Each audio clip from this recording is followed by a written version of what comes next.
Seguidores de nuestra cuenta Panorama Económico PMA. Como lo habíamos anunciado a través de las cuentas de redes sociales de Panorama Económico, tenemos en el día de hoy un invitado muy especial. Es actuario y siempre ha estado en la palestra pública dialogando y conversando acerca del futuro de la Caja de Seguro Social. Vamos a tener en el día de hoy como invitado a nuestro conversatorio Diálogo por la Caja de Seguro Social y el futuro del IBM. Vamos a tener a el licenciado Dino Mon. Vamos a esperar que el licenciado se pueda conectar, ¿verdad?, a nuestra cuenta de Panorama Económico PMA. Recordemos que para mañana ya se ha anunciado que se va a iniciar la mesa de diálogo por la Caja de Seguro Social, una entidad muy importante para el país y que definitivamente todos los panameños están interesados en saber cuál va a ser el futuro de esta entidad. Vamos en espera de que se conecte el licenciado Dino a través de su cuenta para nosotros iniciar este importante conversatorio que tiene como propósito ver el panorama de cómo se encuentra la Caja de Seguro Social y el futuro que tiene esta entidad. Es muy importante que estén ustedes claros, amigos seguidores de nuestra cuenta Panorama Económico PMA, que este tema lo hemos tomado en cuenta porque definitivamente nos interesa saber qué va a suceder con esta entidad. Una entidad, como les he señalado a ustedes, que es muy importante y que definitivamente estamos en espera de saber cuál va a ser el futuro. Se comentan muchas cosas, se habla inclusive de que no va a haber suficientes reservas para pagar las pensiones de los panameños y es muy importante que nosotros estemos bien claros del futuro que se le va a dar a esta entidad. Y agradecemos a todos nuestros amigos que están conectándose a nuestra cuenta de Panorama Económico PMA. Tenemos a Marta Lorena, muchas gracias, igual a KW Continente, nuestra emisora donde transmitimos nuestro espacio radial todos los domingos, igualmente al amigo M. Luna, que están en sintonía y en espera de conocer un poco acerca del análisis que siempre brinda el licenciado Mon en lo que respecta al futuro de la Caja de Seguro Social. Vamos a esperar que él se pueda conectar para nosotros iniciar nuestro conversatorio. Como les he señalado, es un tema muy importante, amigos, y que a todos los panameños nos interesa. Fuera de micrófono y fuera de este conversatorio que vamos a tener en el día de hoy, le conversábamos al licenciado Mon sobre esta situación, una situación que de verdad le preocupa a todos los panameños y que es muy importante de que todos estemos conscientes de cómo vamos a tener este panorama de la Caja de Seguro Social, como les he señalado, una entidad muy importante y que definitivamente a todos nos interesa porque todos somos trabajadores y todos estamos en espera de este futuro. Bienvenido, licenciado. Muchas gracias por acudir a nuestro llamado de Panorama Económico. Mucho gusto, Sandra. ¿Cómo estamos? Buenos días. Bien, buenas tardes ya. Ya, buenas tardes. Queremos Sí. agradecerles a usted la presencia que ha tenido y la gentil amabilidad que ha tenido con nosotros de tener este conversatorio, porque nosotros siempre realizamos los conversatorios a las 11 de la mañana. Pero bueno, este tema vale la pena de que estemos programando este conversatorio porque es muy importante. Licenciado, en el día de hoy ya es de conocimiento de toda la ciudadanía que para mañana inicia el diálogo por la Caja de Seguro Social. Una situación que siempre se han dado en diferentes administraciones, que siempre el tema de la caja es el tema álgido de la administración pública. Y el último diálogo que se dio fue bajo la administración del expresidente Martín Torrijos. En primera instancia nos interesa conocer por parte de usted, un experto de este tema de lo que es la Caja de Seguro Social y cómo es el mecanismo para su administración. ¿Qué opina usted acerca de estos resultados que se dieron en esa época y que obviamente todos los panameños esperamos que esos acuerdos que se lograron en esa época hayan generado buenos resultados? Bueno, yo creo que son épocas distintas, ¿no? El gobierno de Martín Torrijos fue un gobierno que activó indudablemente muchos temas a nivel de nuestra economía y que permitían efectivamente en ese momento tomar decisiones, yo creo que importantes en materia de todo lo que iba a ser el futuro de las pensiones y entendía cómo se engranaba todo el tema de la Caja del Seguro Social dentro del entorno económico del país. En ese tiempo no fue una reforma fácil, como usted bien lo sabe, fue una reforma que tuvo sus altas y bajas, fue una reforma que también pues tuvo mucho tiempo, ¿no? En la mesa, pero yo creo que al final todos los actores entendieron, después de mucha explicación, y en donde siempre me dio el tema cuantitativo antes que el tema político, siempre el gobierno se preparó por tener los análisis técnicos por delante que le permitieran indudablemente tomar decisiones basadas en la razón y no en el sentimiento, no en lo que de alguna manera en ese momento podía a la sazón cada quien querer, sino encuadrar dentro de una posibilidad económica la factibilidad futura del sistema de pensiones. No fue la mejor reforma, no fue la que yo hubiera querido, yo participé en esa reforma. A mí me hubiera gustado, por supuesto, que el problema se hubiera zanjado para todos los asegurados y no nada más hubiéramos dado cobertura del futuro a los jóvenes. Pero bueno, era lo que se podía hacer en ese momento, la economía pretendía ayudarnos en todo esto y de hecho la ley fue muy sabia, se dejaron ventanas amplísimas para en el transcurso de esa reforma poder producir los cambios necesarios en el tiempo para llegar, Sandra, a este momento con una caja saludable. Tanto así que si los cambios que se daban en el tiempo se hubieran hecho con el análisis adecuado, la Junta Directiva estaba empoderada, de acuerdo al artículo 219, para ejecutar inmediatamente cualquier tipo de reforma sin necesidad de cambiar la ley que llevara, por supuesto, a la caja a un mejor escenario. El gobierno tenía, por supuesto, la responsabilidad de validar los temas económicos en estos 15 años que han pasado para ir graduando la factibilidad económica del sistema y metiendo los aportes necesarios para equilibrarlo. Desgraciadamente, ninguno de los gobiernos lo hizo. Entonces, fue una reforma que desde mi punto de vista quitaba el sangramiento para una gran cantidad de población, la población joven con el sistema mixto, pero quedaba sin resolver, por supuesto, el tema de los actuales jubilados. Si bien es cierto, de los actuales jubilados y del financiamiento de las pensiones nuevas que quedaban en el sistema exclusivo de beneficios definidos. Esos dos temas había que ir a atacarlos y teníamos que ir buscando las fuentes de financiamiento para ello. Y para ello teníamos 15 años para poder lograrlo y no hicimos absolutamente nada en esos 15 años, a pesar de la bonanza económica que tenía el país y en donde hubiéramos podido hacer muchas cosas. Hoy nos enfrentamos a un tema muy complicado, en donde quizás, y no me diría quizás, en donde ya no hay tiempo, no tenemos una reforma que vaya acompañada de un país con una economía en bonanza, además se nos cae una pandemia, y entonces esto complica y es como que el caldo, como han dicho muchos economistas, para el inicio de un desastre si no se administra correctamente, ¿no? Sí vale la pena decir que en esta reforma pasada del 2005, si bien es cierto que se paró el sangramiento para los nuevos en el sistema mixto, para toda la gente que en ese momento tenía 35 años o menos, no es menos cierto que también para ellos teníamos que buscar alternativas para que el sistema de acumulación de fondos fuera el mejor posible, sea con cuentas de ahorro complementarios adicionales o con una cuota obrero patronal mucho mayor del 13,5, porque, pues, por supuesto, tú en el sistema mixto te jubilas con lo que cotizas. Ajá. Si no cotizas la cantidad de cuotas suficiente y no cotizas por el monto suficiente de cuotas, es decir, el porcentaje que se aplica a tu salario no es el correcto y las cuotas no son con la intensidad adecuada o con el número adecuado, indudablemente, pues tú no vas a tener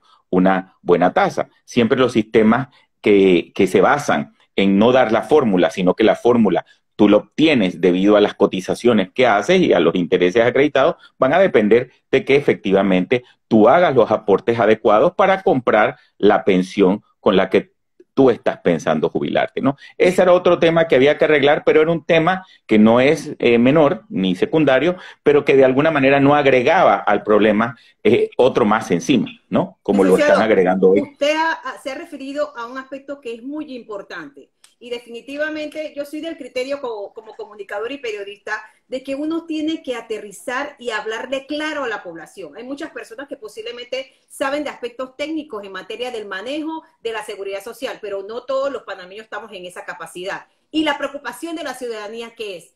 ¿Tendrá reserva la Caja de Seguro Social para pagar mi jubilación? ¿Qué piensa usted al respecto? Bueno, yo creo que está muy claro, ¿no? Y lo he dicho varias veces. La Caja del Seguro Social empieza este año con un problemón enorme. El año pasado, por ahí de junio, no teníamos cómo entender cómo cerrar el año sin utilizar las reservas de la caja, producto sin liquidar inversiones de esa reserva, producto de que los ingresos no eran suficientemente fuertes para cubrir el egreso del pago de los actuales jubilados. Y había que ir a vender bonos, que eran nuestros ahorros que tenían las reservas, porque digamos que del salario te estabas gastando más de lo que ganabas y efectivamente, pues cuando tú te gastas más de lo que ganas, lo único que de alguna manera puedes sostener ese ritmo es ir a ver si tienes algo en una cuenta de ahorro. El año pasado, en junio, tuvimos que hacer un montón de estrategias, ¿sí?, de traspaso de unas reservas del sistema de administración al sistema de IBM para poder cubrir los gastos. Hubo que vender y realizar inversiones para cubrir gastos de los actuales pensionados de los 292,000. Y se dijo el año pasado que para poder cubrir el flujo del año, ¿sí?, había que hacer un montón de sacrificios y que había que pensar que en el año 2021 esos sacrificios iban a ser al doble, porque por lo menos había una recaudación moderada en el 2020 porque no se habían sentido todos los temas de la pandemia, pero ahora que estamos abriendo un año en donde no hay recaudaciones,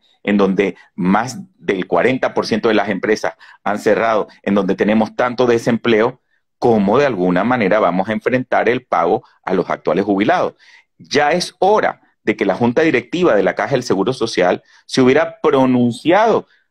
El 1 de enero se tenía que pronunciar en cómo íbamos a actuar en un momento, en un año, en donde necesitamos liquidez para pagar a los 292,000 jubilados. Y luego de que tú arregles el tema de corto plazo, que es cómo le vas a pagar a los que ya tienes, entonces te pongas a vislumbrar cuál es el modelo que necesitas para medio y largo plazo de sostenibilidad de la caja. Pero yo veo que todos están participando en un diálogo cuando realmente la ley los instruye a justamente hacer esos análisis, Sandra, para ver cómo nos sacan de esta crisis en la que estamos metidos. O sea, la Junta Técnica Actuarial ya dio un informe del 2018, ya ha producido un informe del 2019 que está en revisión y creo que en ambos informes ha sido muy clara. Algo tienen que hacer porque la ruina de la caja o la quiebra está muy pronta si no se reestructura el sistema, pero empezamos con un flujo negativo, un flujo de fondos negativos que no permite pagar. ¿Qué vamos a hacer? La directiva no se ha pronunciado en esto, ni el líder de la Caja del Seguro Social tampoco, y necesitamos ese tipo de respuesta. Y a tu pregunta, sí, no tenemos reservas suficientes para de alguna manera pasar un año más. Por eso yo vengo diciendo que ya se nos acabó el tiempo. Este diálogo es extemporáneo.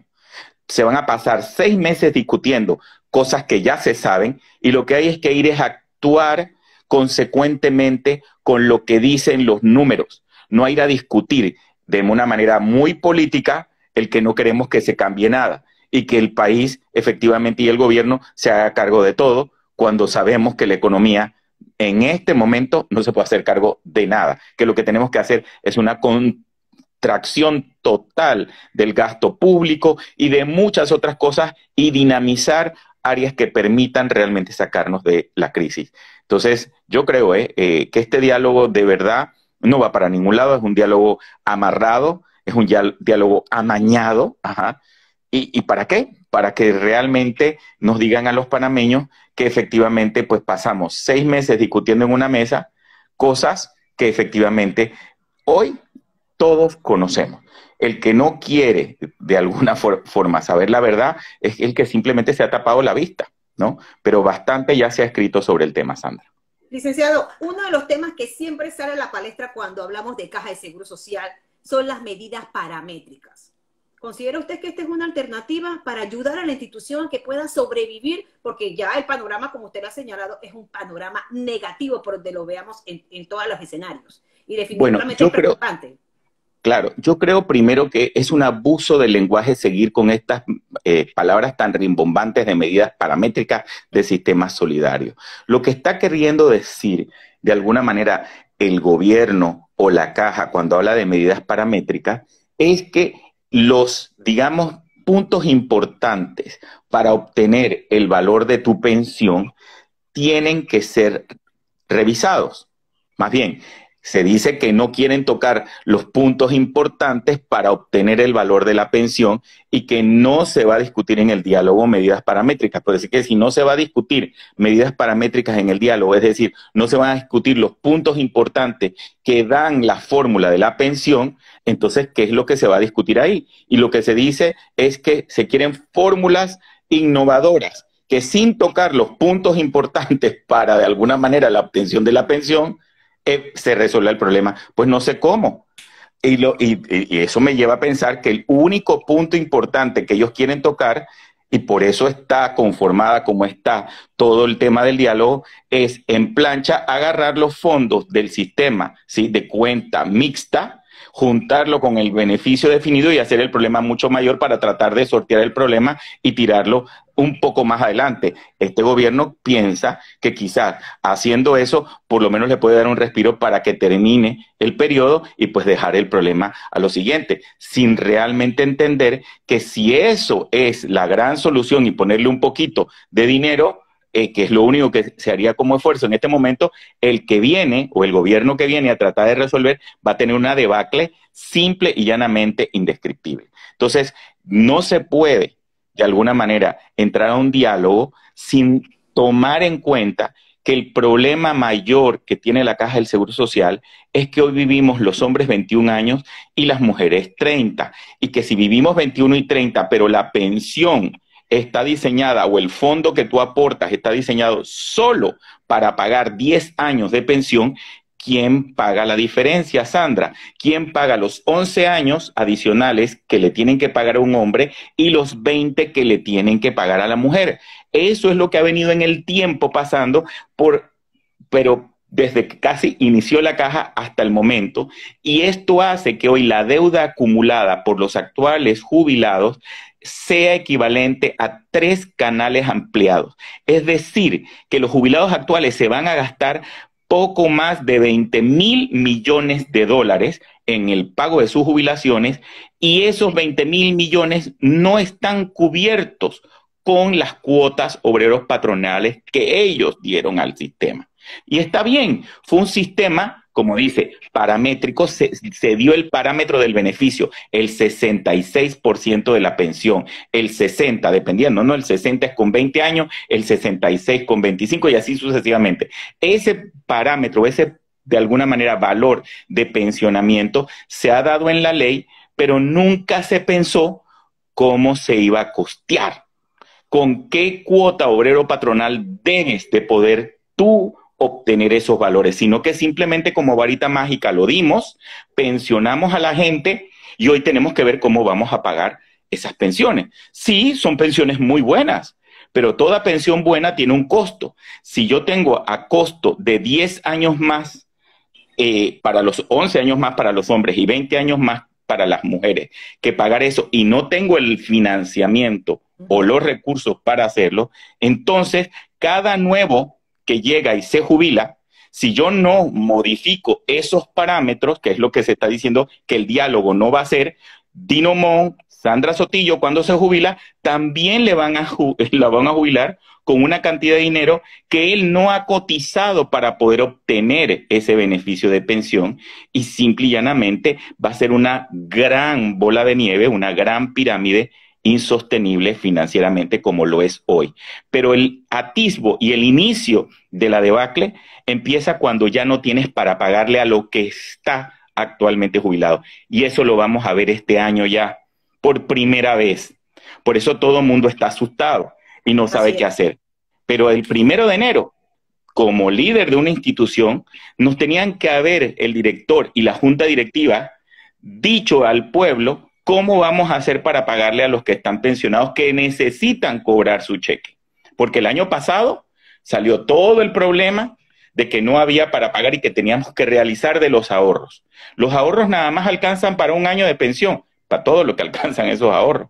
Entonces, imagínese usted si hoy no corremos, ¿no?, a hacer esto. Así que, pues, un diálogo que no vaya a arreglar el problema, que no vaya a decirle a los nuevos que van a jubilarse prontamente, que tienen que hacer una cuota de sacrificio y que todos tenemos que hacerla en el país, indudablemente le están mintiendo al pueblo. Bueno, tenemos varios comentarios, licenciado, en nuestro sistema. Por lo menos Cristóbal nos habla y nos señala: los asegurados que nos descuentan de nuestros salarios cargamos con un montón de cotizantes. Eso debe ser reformado. ¿Qué considera usted? Bueno, es importante entender, y esa es una muy buena pregunta de Cristóbal, en el programa de invalidez, vejez y muerte, solo se carga el cheque de las pensiones que reciben los que actualmente están como pensionados en la Caja del Seguro Social, valga la redundancia, activos al día de hoy, ¿no? Ni el cheque con el que se les paga, ni el personal administrativo que paga, ni la tinta de las impresoras se carga a la cuenta de IBM, ¿ok? El programa de IBM, con mucha más razón, entonces está pasando problemas, porque si ni siquiera puede pagar la pensión que se da, mucho menos puede pagar sus gastos. Los gastos del programa de IBM se los regala, por así decirlo, el gobierno a través del programa de administración. El gobierno subvenciona el programa de administración de la Caja, es decir, paga todo el aparataje administrativo de la Caja. ¿Ok? Todos los administrativos son cubiertos por el programa de administración. Y en el programa de salud, que es al que él se refiere, es donde entran todas las personas con sus beneficiarios, y ese es otro programa, es como si fuera otra compañía. Una parte de tu cuota va a pensiones y la parte de la cuota que va a salud es en donde están todos y cada uno de los beneficiarios, por así decirlo, de más que no deberían estar.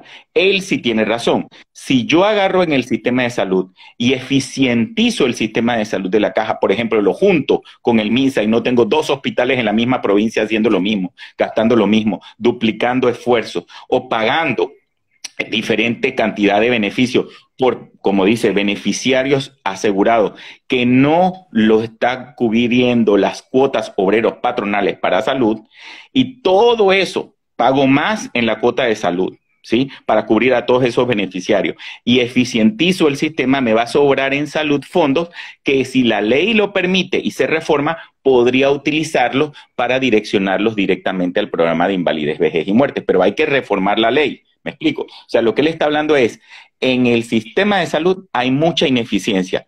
Por un lado, en temas de gasto se gasta demasiado, pero también nosotros los asegurados no pagamos por lo que deberíamos haber pagado. No pagamos por todos esos beneficiarios que tenemos. Y si pagamos esas cuotas adicionales, vamos a crear unos excesos en el programa de salud que, si la ley se modifica, podemos traspasar y coadyuvar al programa de invalidez, vejez y muerte. Pero es importante, el programa de invalidez, vejez y muerte está mal porque no pagamos lo suficiente para poder recibir las pensiones que ese programa da.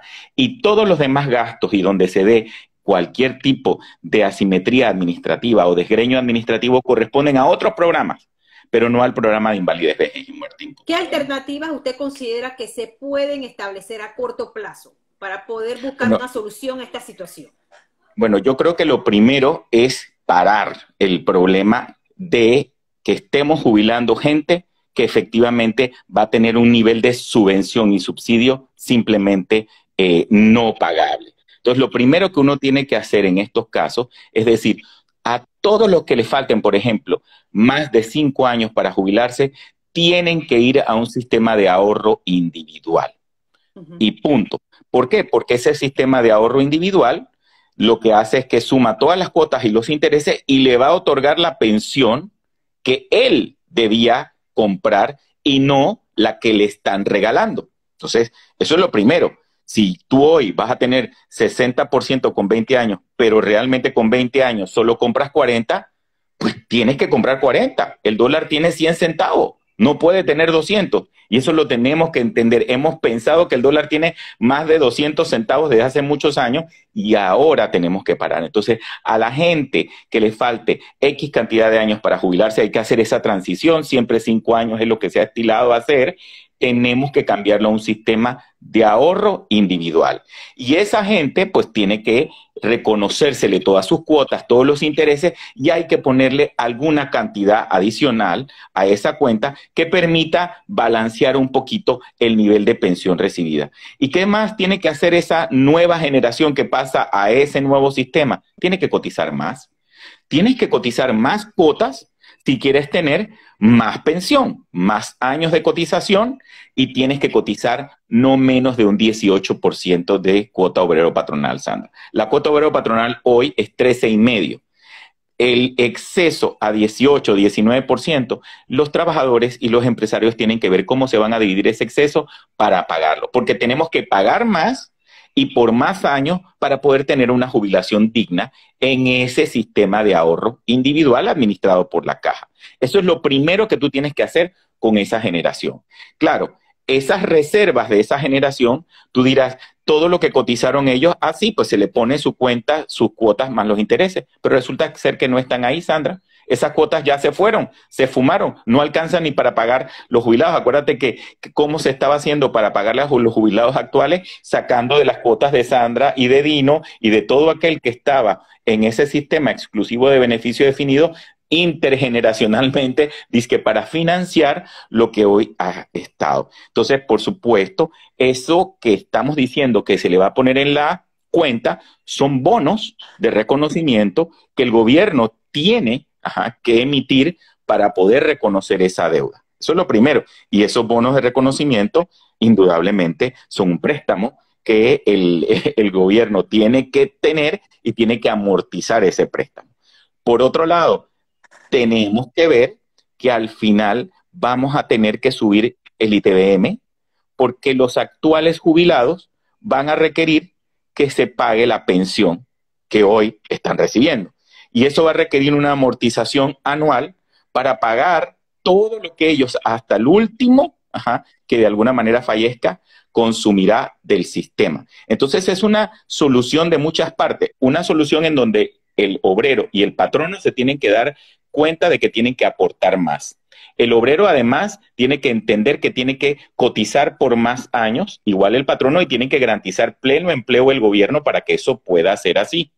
Y otro, es el que el gobierno tiene que meterse la mano en el bolsillo a través de una reforma fiscal, y los panameños nos tenemos todos que meternos la mano en el bolsillo en esa reforma fiscal para poder ir solventando el flujo de pensiones de todos los que hoy están jubilados. Básicamente por ahí es donde van las, digamos, soluciones posibles. No hay por otro lado. Todos tenemos que pagar más, el gobierno tiene que pagar más, el pueblo en general va a tener que pagar más a través de una reforma al ITBMS, y efectivamente todos vamos a tener que saber que tenemos que cotizar por más años y en una mayor intensidad de cuota obrero patronal. Decía, ese escenario que usted nos describe, de verdad que me deja más preocupada. ¿Por qué le hago? Bueno, es que muchos panameños, Sandra, muchos panameños, fíjate, que les he dicho esto, me dicen, pero es que ¿cómo tú me pides que haga tanto sacrificio si al final el desgreño administrativo de la caja es evidente? ¿Cómo yo voy a poner mi plata allí? Y yo lo primero que les contesto es, recuerda que el sistema de la caja del Seguro Social, en la parte administrativa, tú no pagas nada de eso. Tú solamente lo que aportas en el IBM es para pensiones y no sale ningún gasto más. Entonces, si tú me dices que primero tengo que arreglar la administración y hacer un montón de cosas, que eso puede tardar muchos años, ¿sí? Y levantar esa pata del elefante y quitar todo el problema de falta de eficiencia de la institución, primero va, antes que la reforma de pensiones, mejor apaguemos la luz y vayámonos todos de este país, porque eso no va a ser así. Tú no puedes pensar que a caballo regalado, dice el dicho, a caballo regalado no se le mira el diente. Efectivamente, el programa de administración de la caja puede ser muy malo, el programa de salud puede ser muy malo, y eso que tiene que ver con pensiones, no tiene que ver nada. Tú tienes que resolver el problema de pensiones como viene tal cual, porque todos hemos recibido un beneficio por lo cual no hemos pagado. Y aunque represente un sacrificio enorme para todas las partes, gobierno, la ciudadanía en general, la empresa privada, todos tenemos que buscar la solución y luego se irá eficientando a la vez, efectivamente, todos los demás recursos de la caja, y la eficiencia que se agarra de allá, lo que hace uno es la vierte directamente en el sistema de pensiones para obtener mejores retornos, para obtener mejores pensiones. Pero hay que comenzar por algo, Sandra, porque si pensamos que primero tenemos que arreglar unas cosas para meterle la mano al programa de pensiones, es que no vamos a tener nada. Y hoy tenemos que ser conscientes que nos han regalado por años un beneficio que nosotros no hemos podido jamás pagar por él. Jamás, jamás hemos pagado por ese beneficio. Todos los jubilados sienten que el beneficio que reciben es por todos los años que tú sabes, trabajaron y que se sacrificaron por eso. Pero es que sí, se sacrificaron y trabajaron, pero tenían que haber cotizado el doble de lo que cotizaron para poder tener lo que recibieron. Y está bien, ya no podemos hacer nada, pero los nuevos tenemos que cargar con eso. ¿Cómo hacemos con esas personas que tienen una pensión mínima que ni les alcanza para sus gastos personales? Pero ya eso es otro tema. De un ahorro individual. Yo creo que sí, pero recuerda que la seguridad social, ¿sí? Es como bien lo dices, es un tema en donde todos cooperamos para tener una pensión de acuerdo a lo que estamos aportando. Los que tienen una pensión mínima que no les alcanza para vivir son los que debe de reformarse el sistema para que ellos logren subsidio del mismo y puedan tener una mejor pensión. Por ejemplo, tú puedes agarrar el programa de 120 a los 70 y meterlo e incorporarlo dentro de este programa para que esa gente efectivamente y todos los que no cotizan hoy se incorporen y reciban un mínimo de pensión mensual para vivir. Pero ¿qué es lo que pasa hoy, Sandra? Que la fórmula de pensionamiento a Sandra Sotillo y a Dino Mon, que te aseguro que no necesitamos ser subsidiados, hasta tu pensión y la mía está subsidiada por la Caja del Seguro Social. La pensión máxima que nos puedan otorgar, ni tú ni yo la pagamos.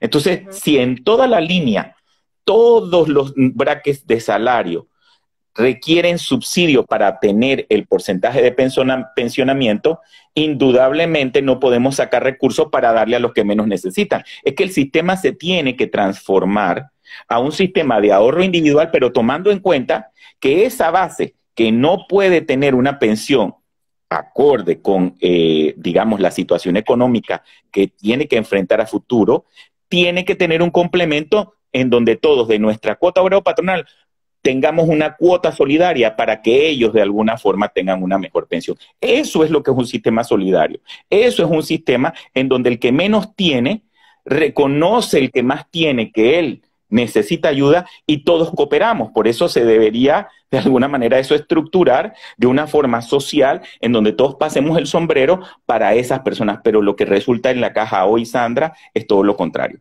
Hoy, licenciado, el que menos tiene...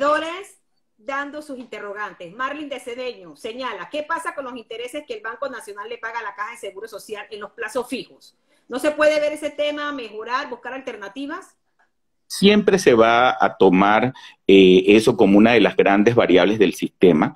Hoy día, por ejemplo, dígale a la señora Marlin que digamos que la cantidad de retorno que se aplica a los cálculos de pensiones, el gobierno lo subvenciona. Si no se logra la tasa de interés, el gobierno pone 20.5 millones por año para tratar de que los rendimientos que no se alcanzan, efectivamente, por lo menos puedan ser compensados y la tasa acreditada en las cuentas o en los fondos que tiene la tasa, que tiene la caja, sea una tasa de rendimiento más o menos adecuada. Siempre se puede mejorar todos y cada uno de los componentes de inversión de la caja. Eso es parte de la eficiencia que hay que lograr. Pero en este momento, aunque los pusieses a rentar una tasa del 10, del 15%, el problema sigue siendo el mismo. Tenemos unas pensiones que cada pensionado que hoy se jubila, resulta ser que solo paga por el 40% de la pensión a la que hoy tiene derecho. Imagínate tú. Entonces no hay interés que pueda pagar ese nivel de asimetría matemática que genera la fórmula de pensión. Entonces sí, el problema del rendimiento hay que reconocer, se puede mejorar, Pero aunque lo mejores hoy y tengas la mejor tasa, eso no cambia el escenario de quiebra a la que está próximamente destinada la institución si no se hace algo. Pero por supuesto es una variable que hay que atender y que dentro de todas las medidas hay que de alguna manera estudiarla de una mejor forma. De hecho, la Caja, en este proceso de economía tan complicado que va a enfrentar el país, se tiene que convertir en un ente dinamizador de la misma economía de Panamá, participando en los proyectos que hagan país como socio, para que con esas acciones de empresas que se creen,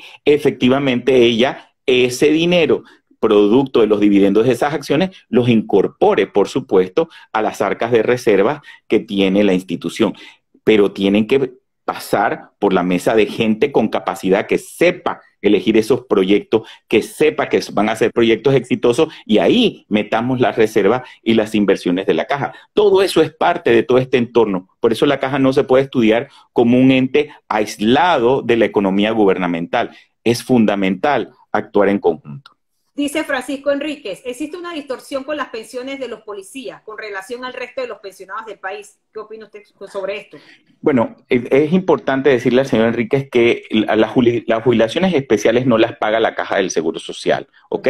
La Caja del Seguro Social le paga, por ejemplo, a un policía la pensión que le hubiera otorgado de acuerdo a la fórmula de la Caja. Pero como la policía recibe el último salario como pensión, entonces la autoridad correspondiente, en este caso el Ministerio de Seguridad, pone el complemento que hace falta. Es decir, cuando el policía llega a los 62 años, si es hombre, o 57 si es mujer, la Caja le otorga al Ministerio de Seguridad la cantidad que esa persona hubiese recibido con la fórmula actual de pensionamiento de la Caja, y entonces el ministerio agarra ese dinero y pone la diferencia para completar su último salario, y ellos son la entidad pagadora. ¿Me explico? Antes se hacía al revés. Antes la Caja pagaba y el ministerio pagaba la diferencia, y se la daba a la Caja y la Caja pagaba. Después del año 2000 eso cambió y ahora la Caja da la pensión, se la manda a la entidad, en este caso, si está hablando de la policía, el Ministerio de Seguridad, y el ministerio pone la diferencia, de tal manera que ese dinero no sale de la Caja, pero sí sale de los impuestos de todos los panameños. Entonces sí es como un poquito injusto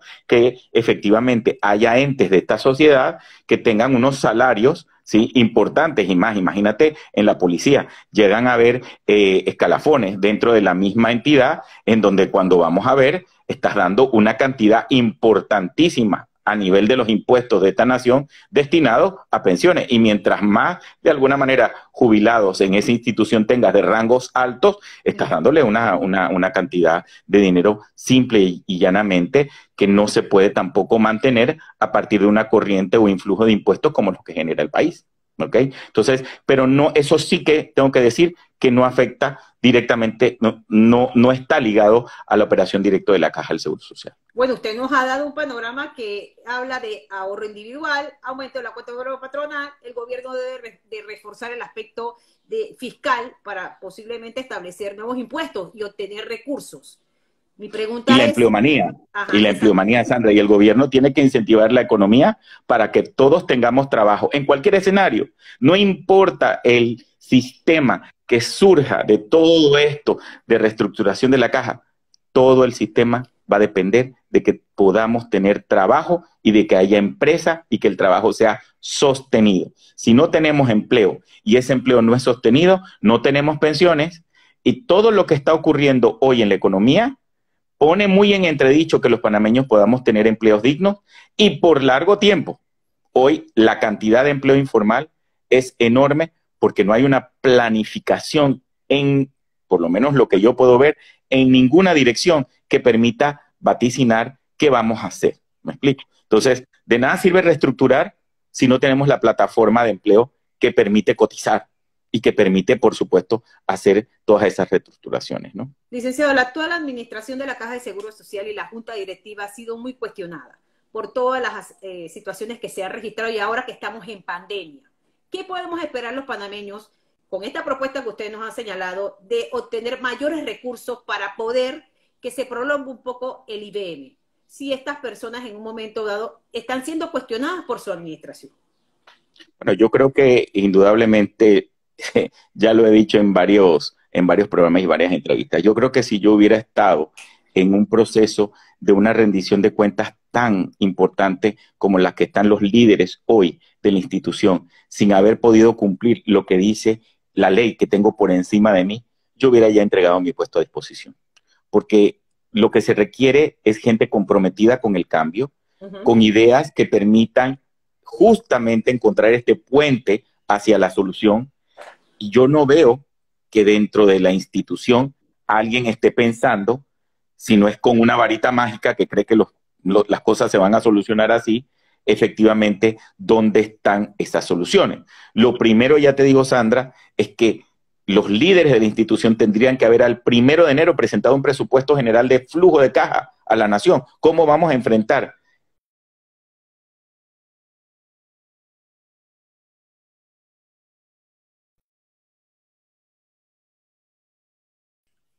más de 200.000 contratos suspendidos, un poco más también de contratos en reducción de jornada y que por lo tanto la cuota de vuelo patronal se reduce, no generan la cantidad de ingresos necesarios para poder cubrir el flujo de pago en este año? Entonces, lo primero que nos tenían que haber dicho a la población es, ¿cómo van a hacer? ¿Cómo van a rendirnos estas cuentas? Es lo primero que marca la ley y no lo han hecho. Por supuesto, también la ley les marca cómo van a reestructurar la caja para que subsista a futuro y tampoco lo hacen. Entonces, yo creo que les toca indudablemente a todo el personal de la caja, a todo nivel, hacer una reflexión profunda y realmente que tomen en cuenta que ellos están empleados en la caja porque todos los trabajadores pagamos nuestra cuota y todos los empresarios pagamos nuestra cuota y todos están llamados a rendir cuentas por ello. Igual, la cantidad de empleados que tiene la Caja del Seguro Social, todos lo conocemos, es escandalosa en un sentido ya absurdo, en donde se necesita un poco más de la mitad para operar y tenemos estas planillas enormes, en donde muchos que estamos afuera preocupados por dar empleo, preocupados por de alguna manera que nuestros empleados lleven comida a sus hogares, vemos con mucha preocupación que hay unas planillas que efectivamente pues se la pasan muchos de ellos viendo televisión, dizque en teletrabajo y al final de cuentas no devengando un salario por el trabajo que deberían estar haciendo en la institución. Entonces eso enardece a cualquiera. Resulta ser que todos estamos en austeridad, todos estamos viendo cómo encontramos el pan para cada día y para los empleados que nos toca de alguna manera echar para adelante, y resulta ser que hay otros que en vez de estar contribuyendo al problema, pues lo están haciendo más grande, ¿no? Entonces nos toca reflexionar a todos los niveles de este gobierno y a todos los niveles de la caja, cuál es el nivel de responsabilización que nos toca con aquellos que nos están empleando, que en este caso son los asegurados. La caja no es un ente público, Sandra, la caja es un ente privado. Nosotros, los asegurados y los empleadores, pagamos porque nos den una administración correcta, porque de alguna manera las cosas se hagan de la manera correcta y no se anden inventando fórmulas. Nosotros nos tenemos que oponer, ¿sí?, como asegurados, a los malos manejos y a las cosas que no nos cuadran.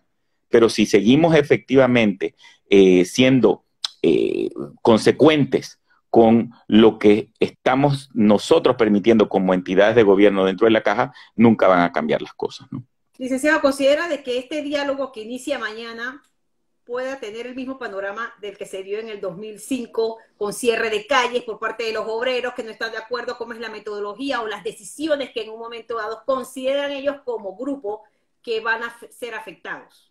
Bueno, si el diálogo comenzó de la manera en que está comenzando o de la manera en que dicen, porque la verdad es que yo no tengo ningún documento real que diga lo contrario, porque no se ha publicado por lo menos, pero lo dicen todos los medios, que es que no se van a discutir ninguna medidas que modifiquen las condiciones actuales de pensionamiento, no vamos a lograr nada y nadie se va a tirar a la calle, si es que no va a pasar nada. Lo único que se va a hacer es agarrar y darle una, de alguna manera, pintadita de otro color al problema para tratar de tirarlo al próximo periodo gubernamental. Espero que los políticos que estén sentados allí y que de alguna manera vean esto con la misma preocupación que todos los panameños, vean lo que les va a tocar si no hacen nada. Entonces, yo no veo que se están sentando con la misma responsabilidad que se sentaron en el 2005. Si hubo cierre de calles en el 2005, no hubo costo político en el 2005 para el presidente Martín. Yo estuve ahí. Simplemente que es un tema siempre que se caldean los ánimos y que pues siempre alguien cree que pues tiene un derecho que ante la matemática no lo tiene, que no lo puede sostener. Y si eso en general impera la razón, los cálculos antes que el tema político o de lo que yo pienso o de lo que yo creo, no debería haber ningún cierre de calle, porque lo que es técnico debe liberar obviamente la razón y las ideas innovadoras de solución. Es de ahí donde parte todo. Pero creo que el diálogo no está partiendo por ahí, Sandra. Entonces, no veo que lo que se repitió en el 2005, que lo que pasó en el 2005 se esté repitiendo ahora. Aquí lo que yo veo es que hay una planadora que quiere hacer las cosas de cierta forma y bueno, si no se, el moderador del diálogo y todas las personas que participan no se ponen las pilas, indudablemente no va a salir algo ni bueno, ni que nos ayude a todos los panameños de allí. Dice Víctor Cruz, nadie quiere pagar el costo político. ¿Usted considera igual que nuestro amigo Sí, seguidor? efectivamente, el costo político es algo que pues no sé por qué.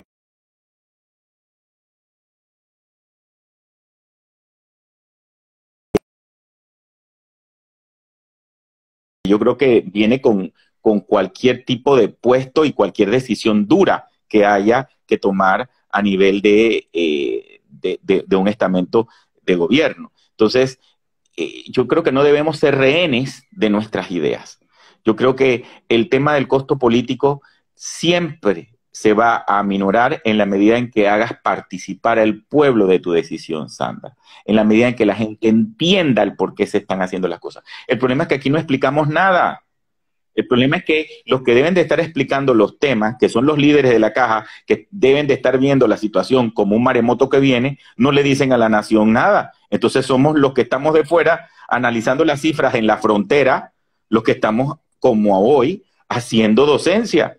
Si la docencia la esperamos de aquel que le pagamos para que nos las dé, porque nosotros no somos expertos todos los panameños en estos temas.